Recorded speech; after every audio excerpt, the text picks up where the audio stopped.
सो हम लोग अभी स्टार्ट करेंगे इलेक्ट्रिक फील्ड। इलेक्ट्रिक फील्ड के अंदर में हमने जो भी आज तक पढ़ा है, ठीक है, उसको एक बार एक शॉर्ट स्पेन ऑफ टाइम में हम लोग उसको क्या करेंगे, पूरी तरीके से कवर करने की कोशिश करेंगे, ठीक है। सो मेरा पहला क्वेश्चन था कि फील्ड एक वर्ड है, इलेक्ट्रिक फील्ड एक वर्ड है, वो होता क्या है, ठीक है। फोर्स के बारे में पहले हम लोग जान लेते हैं, क्योंकि फील्ड से पहले थोड़ा सा कूलम्स लॉ हम एक बार बताते हैं, क्योंकि आप लोग इसके बारे में ऑलरेडी जानते हो, ठीक। कूलम्स लॉ, ठीक है, कूलम्स लॉ क्या बताता है, वो फोर्स के बारे में बताता है कि अगर दो चार्जेज है, सपोज कीजिए कि एक Q1 चार्ज है एंड बाजू में एक और पॉजिटिव चार्ज हमने ले लिया Q2 चार्ज, और इन दोनों के बीच में हमने डिस्टेंस की बात करी कि ये R है। तो कूलम्स ये कहा कि since both are the positive charge, क्या होगा, इनमें रिपल्सिव फोर्स जनरेट होगा। अब देखो यहाँ पे दो फोर्स होगा, ठीक है, आप लोगों ने पढ़ा हुआ होगा इसलिए हम इन शॉर्ट बता रहे हैं।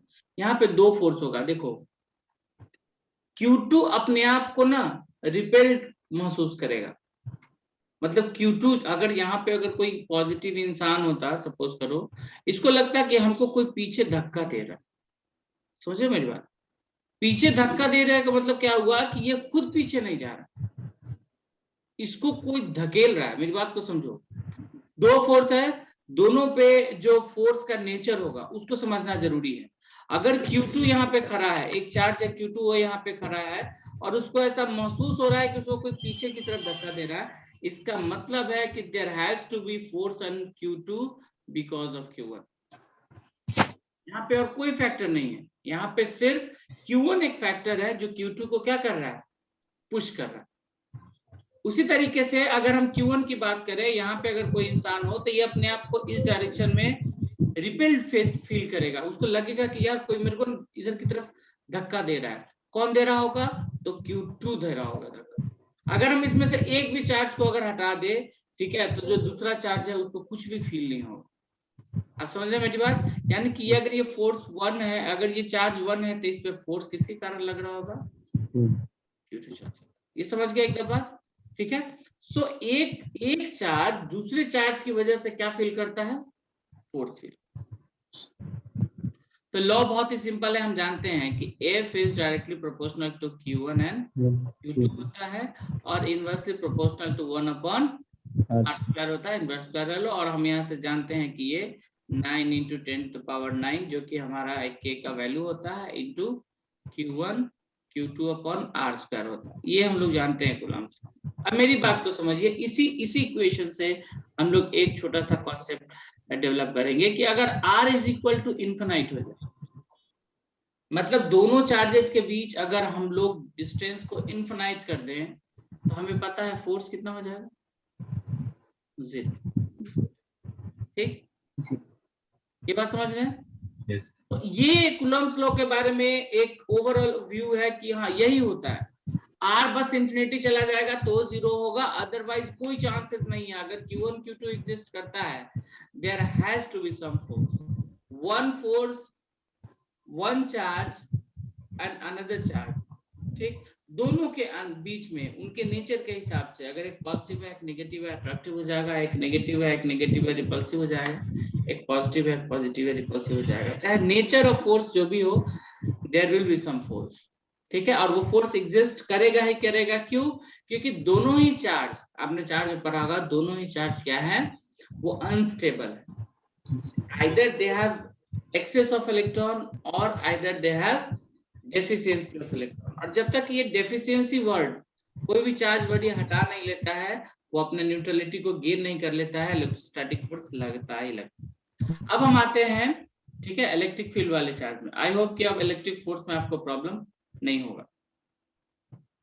सो इलेक्ट्रिक फील्ड बात क्या करता है, इस बात को समझो, ठीक है। जैसे सपोज करो ये कोई पॉइंट ए है और यहाँ पे हमने कोई चार्ज रख दिया Q, कोई इशू नहीं है, ठीक। अब हमने क्या किया कि एक इसको समझना बहुत जरूरी है, फील्ड होता क्या है, फील्ड एक्चुअली फोर्स ही होता है, बस पर यूनिट चार्ज के कारण लगता है। फील्ड का मतलब हुआ जैसे कि एक, जैसे ग्रेविटेशन में भी क्या होता है, ग्रेविटेशन का एक फील्ड था, उसके अंदर कोई मास अगर आ गया तो वो उसको अट्रैक्ट करता था, रिपल्सिव तो होता नहीं था। सो इन द सेम वे अगर हम यहाँ से बात सपोज करते हैं कि एक डिस्टेंस हम लोग ले लेते हैं यहाँ पे, दिस इज आर, और इस पॉइंट को हम दे देते हैं पी ना, ओके ठीक है। इस क्यू के कारण हमको इलेक्ट्रिक फील्ड निकालना है पी पे। ऑब्जेक्टिव क्या है? We have to find electric field due to Q1 at point P। हमारा ये ऑब्जेक्टिव, ओके। तो सपोज करते हैं, ठीक है, कि यहां पे अगर हम लोग इसके कारण अगर एक फील्ड निकालना चाह रहे, ठीक, तो फील्ड क्या होगा मैं बताता हूं कि यहां पे अगर कोई भी तुम चार्ज को रखे तो कूलम्ब्स लॉ के नॉर्मल नियम के हिसाब से वो क्या फील करेगा? एक फोर्स फील। बहुत इजी है, फोर्स फील करेगा। लेकिन उस फोर्स का, ठीक है, वो तो फोर्स हुआ, जैसे सपोज करो यहाँ पे क्यू चार्ज अगर हम रख देते तो कूलम्ब्स लॉ के हिसाब से यहाँ फोर्स हमारा क्या होता? सीधे हो जाता 1/4πε0, और ये हो जाता Q1 small q upon r। ये तो निकल गया हमारा फोर्स, ठीक। क्या हमें P पे फोर्स चाहिए या फिर फील्ड चाहिए? फील्ड चाहिए। तो फील्ड चाहिए होगा तो हम क्या करेंगे फिर? यहाँ पे फील्ड को चेक करने के लिए हम यहाँ पे एक चार्ज को रखेंगे, ठीक। और हमें किसका फील्ड, और फील्ड ये चार्ज होगा, इसका वैल्यू इतना कम होगा कि इसके फील्ड को हम इग्नोर करेंगे। हमें किसके कारण फील्ड चाहिए? Q1 के कारण चाहिए। इसको हम लोग क्या करेंगे? एज ए सोर्स मान। सोर्स करने का क्या मतलब है कि जो भी इन्फ्लुएंस करेगा, जो भी चार्ज का जो फील्ड होगा इसमें, जैसे फील्ड का मतलब क्या हो गया कि अगर एक मान लो कि एक चार्ज के चारों तरफ एक फील्ड है, वो अगर कोई दूसरा चार्ज उस रेंज में आया तो वो फोर्स फील करेगा, दिस इज फील्ड। अब जैसे मान लो कि ये Q1 है, अगर इसके चारों तरफ कोई फील्ड है, अगर उसके अंदर कोई चार्ज आ गया गलती से, तो वो क्या एक्सपीरियंस करेगा? वहां पे फील्ड एक्सपीरियंस, मतलब फोर्स एक्सपीरियंस करेगा। या तो वो अट्रैक्ट होगा टुवर्ड सोर्स चार्ज, नहीं तो क्या होगा? रिपेल होगा। इसमें कोई दिक्कत है? नहीं। अब जैसे सपोज करो, हम एक मिनट के लिए मान लेते हैं कि यहाँ पे एक फील्ड है E विथ अ डायरेक्शन, कोई दिक्कत है? ठीक है, यहाँ पे क्या है? एक फील्ड है E, ठीक। तो अगर हम इलेक्ट्रोस्टैटिक फोर्स, जैसे ये हमारा हो गया इक्वेशन 1, ठीक है। अब होगा क्या कि यहाँ पे अगर इलेक्ट्रिक फील्ड हमारा E है और चार्ज हमारा Q है, तो यहाँ पे जो हमारा फोर्स का वैल्यू हो जाएगा वो क्या हो जाएगा? Q into E। क्यों होगा इस पे बात करते हैं। आखिर ये हुआ क्या? देखो,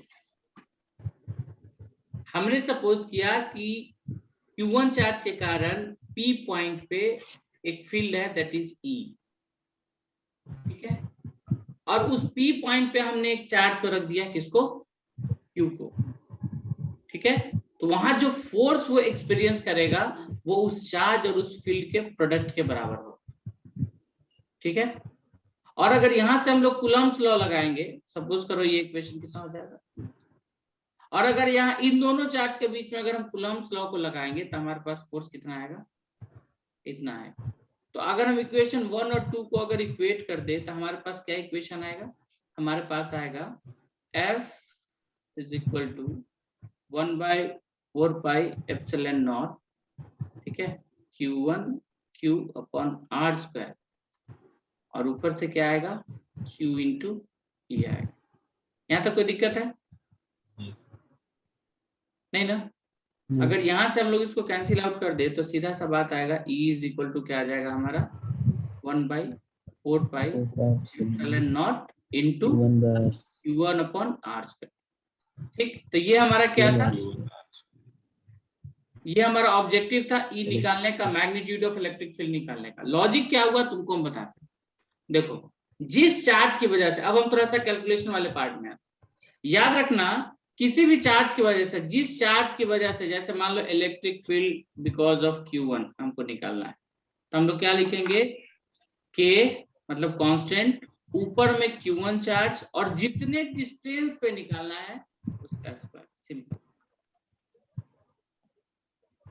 तो दिक्कत है? नहीं सर। नहीं ना? याद रखना, बच्चा यहाँ कंफ्यूज करता है, दो चार्ज देखता है तो उसको समझ नहीं पाता है कि किसका फील्ड कहाँ पे। ये जो टेस्ट चार्ज है इसको हम लोग नेग्लिजिबल मानते हैं, लेकिन एक कंडीशन और भी तो हो सकता है ना, ये सिग्निफिकेंट हो जाए। आप समझ रहे हो मेरी बात? सिग्निफिकेंट करने का क्या मतलब हुआ? ठीक है, ये लिख रहे हो ना तुम लोग साथ में या नहीं लिख रहे हो? लिख रहे हैं तो बहुत अच्छी बात है। क्लास में हम पूरा धीरे चलेंगे, कोई जल्दबाजी नहीं, ठीक है। हम 2 घंटे का स्लॉट लेके आते हैं 10 से 12 का, ठीक।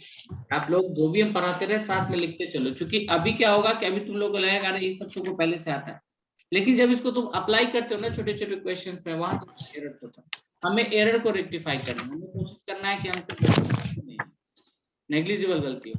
अब जैसे सपोज करो कि Q1 एक चार्ज है और इसकी वजह से E1 एक इलेक्ट्रिक फील्ड, ठीक, एट पॉइंट P। हो सकता है ना? सपोज करो एक पॉइंट P है, ठीक, इसके कारण इस डायरेक्शन में हो गया E1, P पॉइंट है। उसी तरीके से हम लोग मान लेते हैं Q2 एक चार्ज है, इसके कारण इलेक्ट्रिक फील्ड E2 है एट पॉइंट P। एन की कुछ भी हो सकता है, इधर हो सकता है E2। कोई दिक्कत है? नहीं ना? तो अगर हम लोग इलेक्ट्रिक फील्ड E अगर निकालेंगे एट पॉइंट P तो वो क्या हो जाएगा बताओ? E1 प्लस E2 होगा कि नहीं बताओ? मतलब क्या हुआ कि इलेक्ट्रिक फील्ड क्या है? एक वेक्टर क्वांटिटी है, ठीक है, किसी भी पॉइंट पे। अब ये पॉइंट पे कोई जरूरी नहीं है, जैसे ये E1 हो सकता है कि ये Q1 चार्ज की वजह से हो, ठीक, ये E2 हो सकता है किसके कारण? ये Q2 चार्ज की वजह से हो, ठीक। एक और हो सकता है, मान लो Q3 ले लेंगे यहाँ पे, तो हो सकता है कि Q3 के कारण इधर एक इलेक्ट्रिक फील्ड है। याद रखना, कोई भी चार्ज जिसका कि एक इलेक्ट्रिक फील्ड होता है वो कभी अपने आप को इन्फ्लुएंस नहीं करता। बात समझ आ रहा है हम क्या बोल रहे हैं? कोई भी चार्ज जो उसका कि एक एक्सटर्नल इलेक्ट्रिक फील्ड होता है वो कभी भी अपने आप को अपनी चार्ज की वजह से, ठीक है, इन्फ्लुएंस नहीं कर सकता। मतलब क्या हुआ कि सपोज करो कि ये कोई पॉजिटिव चार्ज है और इसके चारों तरफ क्या है? इलेक्ट्रिक फील्ड है, और इसको अगर इलेक्ट्रिक फील्ड को हम लोग अगर E ले ले तो इसका मतलब ये नहीं कि ये इसको रिपेल करना शुरू कर। बात समझ आ रहा है? Yes sir. ठीक, तो आप एक चीज को समझो और हम एक अब थोड़ा सा और इसको सिंप्लीफाई करते हैं। कैसे सिंप्लीफाई कर रहे हैं इसको समझो। सपोज करो कि दो चार्ज है, हमने इस पे कूलम्ब्स लॉ को लगा दिया, ठीक, r डिस्टेंस पे, हमारा क्या हो जाएगा? फोर्स इज इक्वल टू, ठीक है, K Q1 Q2 upon r, यही होगा फोर्स। अब ध्यान से समझिएगा, क्या इस चार्ज की वजह से इस पॉइंट पे, suppose this is point A and this is point B, क्या Q2 की वजह से यहाँ पे एक फील्ड होगा कि नहीं होगा? होगा। उसी तरीके से Q1 की वजह से यहाँ पे एक इलेक्ट्रिक फील्ड होगा कि नहीं होगा? होगा। यानी अगर दो चार्ज है तो फील्ड कितना होगा? 2। अगर 10 चार्ज है तो फील्ड कितना होगा? 10। लेकिन अगर दो चार्ज है तो फोर्स कितना होगा?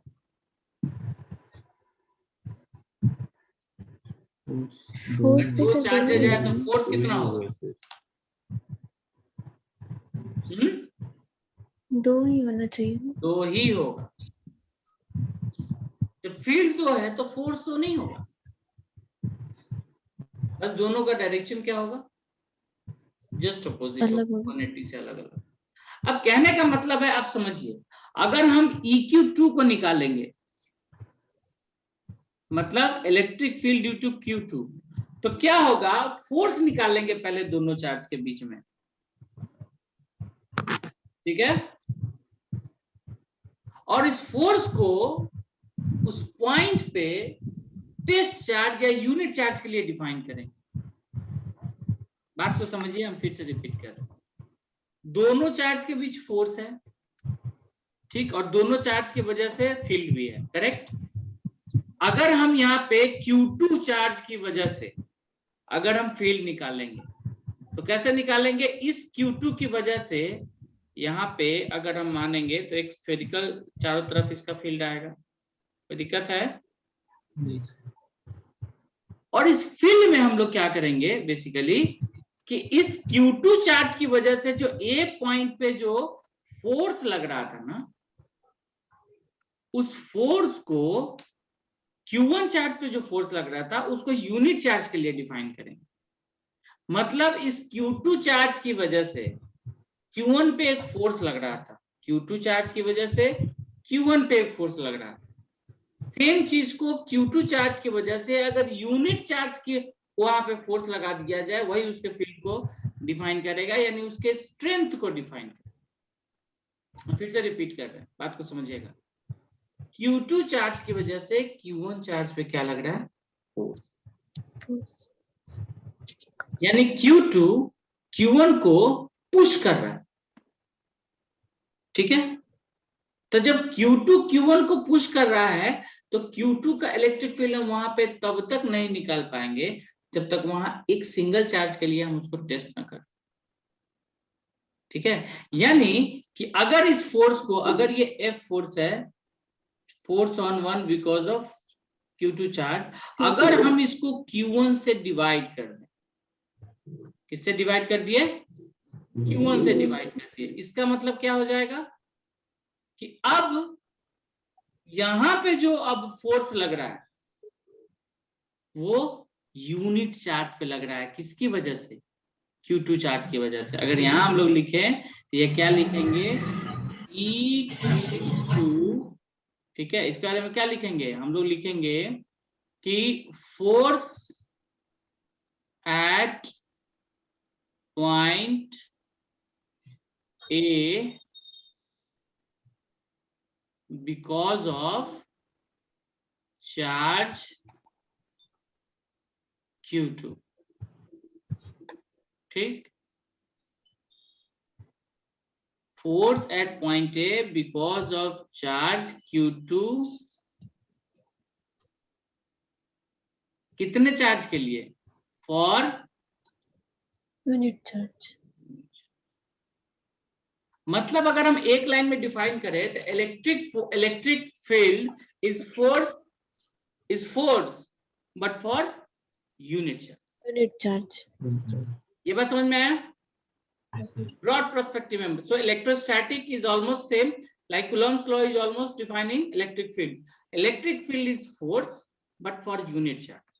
Electric field is force but for unit charge. That's all. हमें इससे ज्यादा, इस पे ज्यादा रिसर्च नहीं करना है। मतलब दो चार्ज के बीच फोर्स लगता है, उसमें से किसी एक चार्ज की वजह से दूसरे चार्ज पे अगर हमको इलेक्ट्रिक फील्ड का पोटेंशियल निकालना है तो उस चार्ज को हमको यूनिट करना पड़ेगा। मतलब यूनिट करने के लिए क्या करेंगे? उस चार्ज से उसको डिवाइड कर देंगे।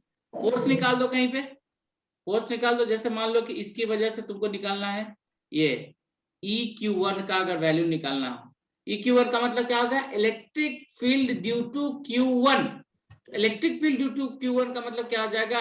Force divided by Q2। क्योंकि Q2 जिस पॉइंट पे है, किस पॉइंट पे है बाबू? Q2 B पॉइंट पे।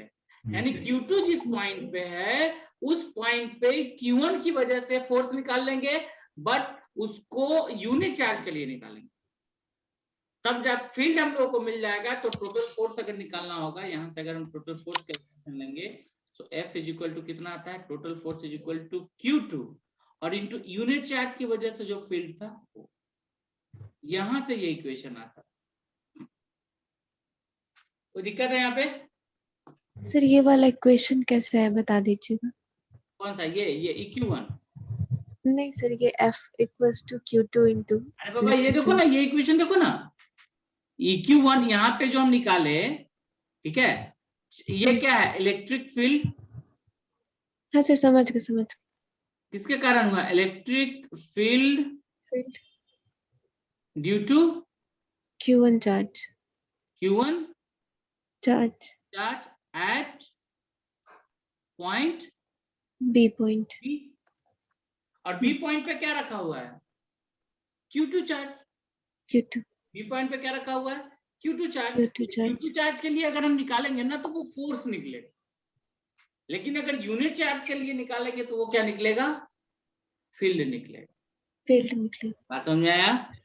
हाँ सर, आगे। अजी आप दोनों बताइए, समझ में आया कि नहीं? Yes sir. फील्ड का ये क्रिस्टल क्लियर कॉन्सेप्ट है।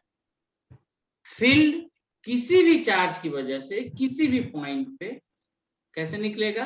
तो उस पॉइंट पे एक यूनिट चार्ज होगा, और जिस चार्ज की वजह से निकालना है उस चार्ज की वजह से फोर्स निकाल के, और यूनिट चार्ज होगा तो ऑब्वियस सी बात है उसका वैल्यू 1 हो जाएगा। फॉर एग्जाम्पल इफ आई से Q2 is equal to 1 coulomb, तो यही तुम्हारा क्या हो जाएगा? F is equal to K Q1 into 1 upon R square, और यही तुम्हारा क्या बन जाएगा? इलेक्ट्रिक फील्ड बन जाएगा। फील्ड। कोई दिक्कत है? तो मैंने कोशिश नहीं, क्या किया है कि आपके फील्ड वाले पोर्शन को एकदम क्रिस्टल क्लियर कर दे, ताकि जब हम न्यूमेरिकल बनाए तो बहुत ही आसानी से बन जाए। आप लोगों का मैथ्स ठीक है, ज्योमेट्री वगैरह? जहाँ दिक्कत हो खुल के बात कीजिएगा, क्योंकि आप जब तक नहीं बोलिएगा हम आपकी परेशानी दूर नहीं कर सकते। चलिए एक छोटा सा क्वेश्चन करके देखते हैं। ठीक, एससी वर्मा का क्वेश्चन है। जैसे सपोज कीजिए कि यहाँ पे कोई 10 कूलम का चार्ज है, तो दिक्कत है? नहीं सर। नहीं ना। और हम लोग इधर ले लेते हैं, माइक्रो कूलम वो लिए हुए हैं सर, हम लोग यहाँ पे 1 कूलम ले लेते हैं, कोई दिक्कत नहीं है। और यहाँ पे ले लेते हैं -10 कूलम, ले सकते हैं ना? कोई दिक्कत है? इस पॉइंट को हम बोल दिए A और इस पॉइंट को हम लोग बोल दिए B। यहाँ तक कोई दिक्कत है भाई? नहीं सर। नहीं ना। चलो, अब अगर ये पॉइंट लिए होंगे तो कुछ ना कुछ डिस्टेंस भी होगा इनके बीच में। डिस्टेंस ले लेते हैं, कितना ले ले डिस्टेंस बोलो? एससी वर्मा में इसको 10 लिया है। देखो जूम का 10 मिनट्स का नोटिफिकेशन आ गया ना, अगर मान लो क्लास ऑफ होता है ना, ठीक है, तो वापस से पीयू तुम एप्लीकेशन के थ्रू हम दोबारा क्लास स्टार्ट कर देंगे, एप्लीकेशन के थ्रू तुम रीज्वाइन कर लेना, इन लोगों को हम लिंक कर देंगे। ठीक है, अभी देखो यहाँ पे जैसे मान लेते हैं 10 सेंटीमीटर है, हम लोग एग्जैक्टली एससी वर्मा का वैल्यू ले लेते हैं। एससी वर्मा के वैल्यू में क्या है यहाँ पे? ठीक है, हम एक और चीज आप लोगों को बहुत क्लियर कट बताना चाह रहे हैं। ठीक है, इसमें आप लोगों को कोई इंप्रेस करने वाली बात नहीं है। ठीक है, हम जहां से जो भी सोर्स उठाएंगे, ठीक है, क्योंकि हर टीचर कहीं ना कहीं से पढ़ता है, उसी चीज को पढ़ाता है, तो हम सोर्स के बारे में आप लोगों को डिटेल बता देंगे कि मैंने इस सोर्स से इस चीज को किया। ये क्वेश्चन क्या है, एससी वर्मा का एग्जाम्पल है, बहुत अच्छा एग्जाम्पल है, इसलिए हम इसको पिक किए। ठीक है, कोई दिक्कत? अब सपोज करो कि ये जो 10 सेंटीमीटर है, इसका कहीं ना कहीं एक परपेंडिकुलर ये बाइसेक्टर होगा, यहाँ पे होगा नहीं होगा? होगा ना। अब इस बाइसेक्टर को हम ऊपर में थोड़ा सा इसको रब करेंगे, ठीक है, क्योंकि हमको जरूरत पड़ेगा। लिख लिया हो ना सब लोग? हाँ सर, लिख लिया। हाँ तो लिख लीजिएगा, क्योंकि नहीं लिखेगा तो बाद में फिर, अभी तो बड़ा अच्छा समझ में आ जाता है जब आप क्वेश्चन कीजिएगा। और हम बता रहे हैं मेरा कॉन्सेप्ट, मेरा बिलीव है कि अगर कॉन्सेप्ट अच्छा है तो कितना भी टफ न्यूमेरिकल तुम सॉल्व कर सकते हो, बस बेसिक्स अच्छा होना चाहिए तुम्हारा। बेसिक्स में जैसे ग्राफ अच्छा होना चाहिए, यूनिट कन्वर्जन अच्छा होना चाहिए, ये सब अच्छा। अब चलो मान लो इसका एक परपेंडिकुलर बाइसेक्टर हम लोग यहाँ से ले लेते हैं सपोज कर। ठीक, तो परपेंडिकुलर बाइसेक्टर मतलब क्या होगा? ये होगा। ठीक, सपोज करो ये एक परपेंडिकुलर बाइसेक्टर है P, कोई दिक्कत है? नहीं सर। एक सेकेंड होल्ड करना।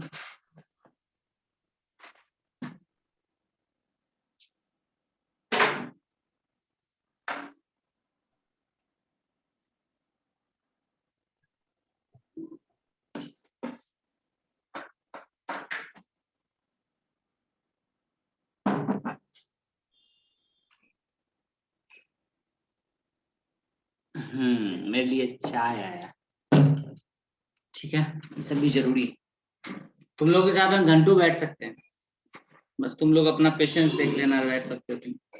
अब क्वेश्चन में कह रहा है कि इसके परपेंडिकुलर बाइसेक्टर पे कोई पॉइंट ले लिया हमने P, और इसका भी वैल्यू दे दिया ये 12 सेंटीमीटर। ठीक है, अब बोला कि इसका रिजल्टेंट इलेक्ट्रिक फील्ड निकाल के बताओ तो तुम लोग। अभी क्लास में ही हम वेट करते हैं, 7 मिनट बचा हुआ अभी।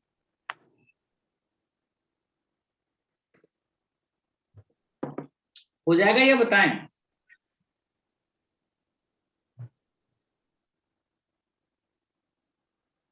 चलो पहला क्वेश्चन है इसलिए बता देते। ठीक, देखो ये पॉजिटिव चार्ज है तो इसकी वजह से जो फील्ड होगा ये क्या होगा, आउटवर्ड डायरेक्शन में होगा। अगर इस पॉइंट पे हम लोग देखेंगे तो ये किधर जाएगा, इधर की तरफ एक इलेक्ट्रिक फील्ड जाएगा। सपोज करो इसको हम लोग मान लेते हैं E1। ठीक, ये भी पॉजिटिव चार्ज, यहाँ पे क्या होगा, ये आउटवर्ड होगा। पॉजिटिव चार्ज के कारण फील्ड क्या होता है, आउटवर्ड। और देखो ये नेगेटिव चार्ज है तो इसके कारण फील्ड क्या होगा, इधर की तरफ होगा। ठीक, ये चीज तुम लोग जान रहे होगे, टारगेट बैच में हो, बहुत सारा चीज मान के चलते हैं कि तुमको आता होगा। तुम लोग को पता होगा कि अगर कोई पॉजिटिव चार्ज होता है, ठीक है, तो इसके कारण जो फील्ड होता है वो क्या होता है, आउटवर्ड होता है। आउटवर्ड, ये तो जानते हो ना। अगर कोई नेगेटिव चार्ज है तो फील्ड कैसा होता है, इनवर्ड।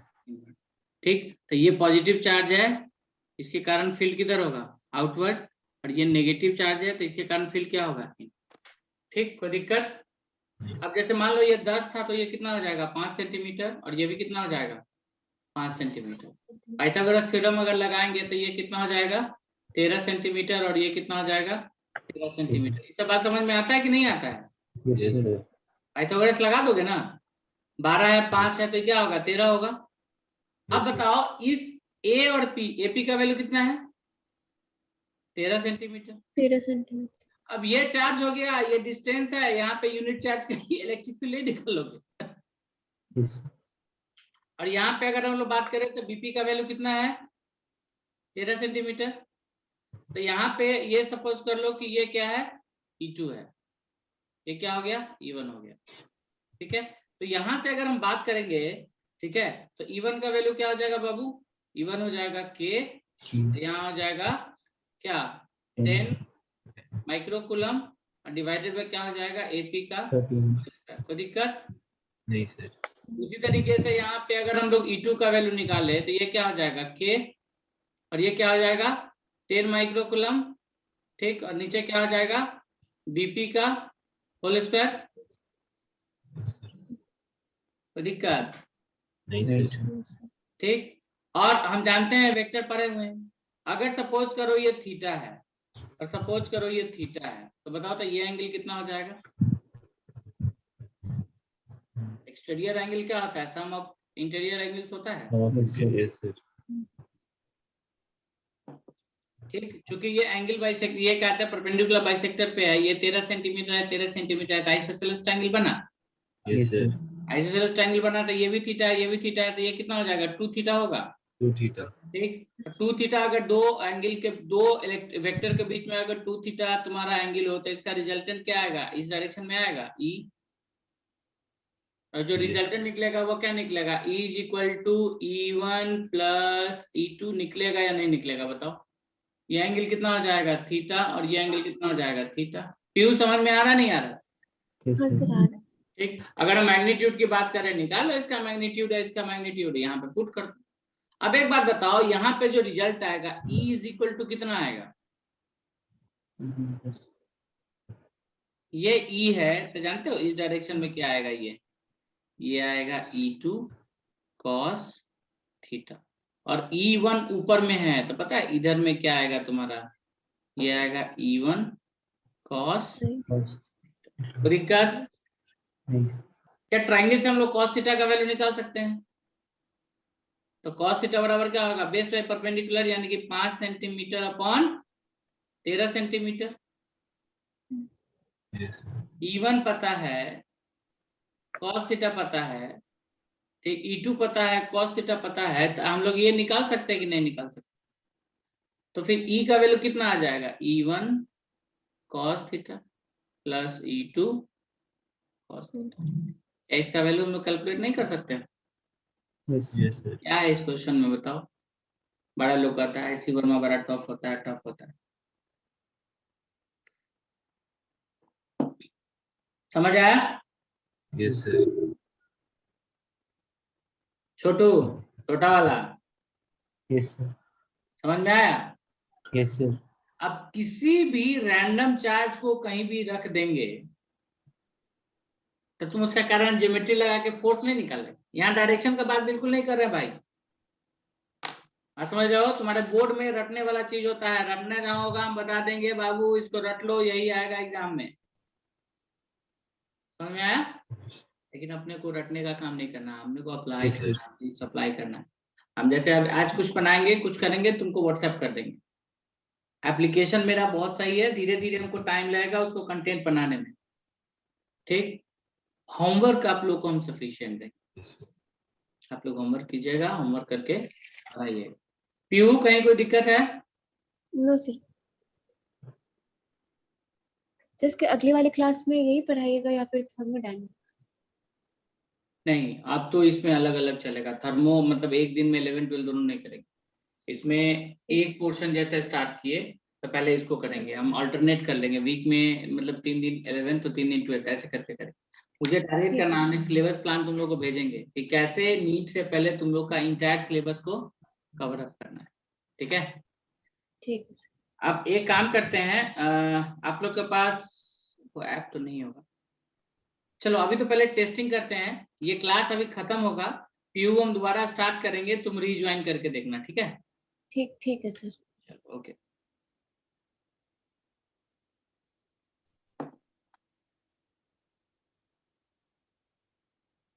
हम चाह रहे हैं ये खुद खत्म हो।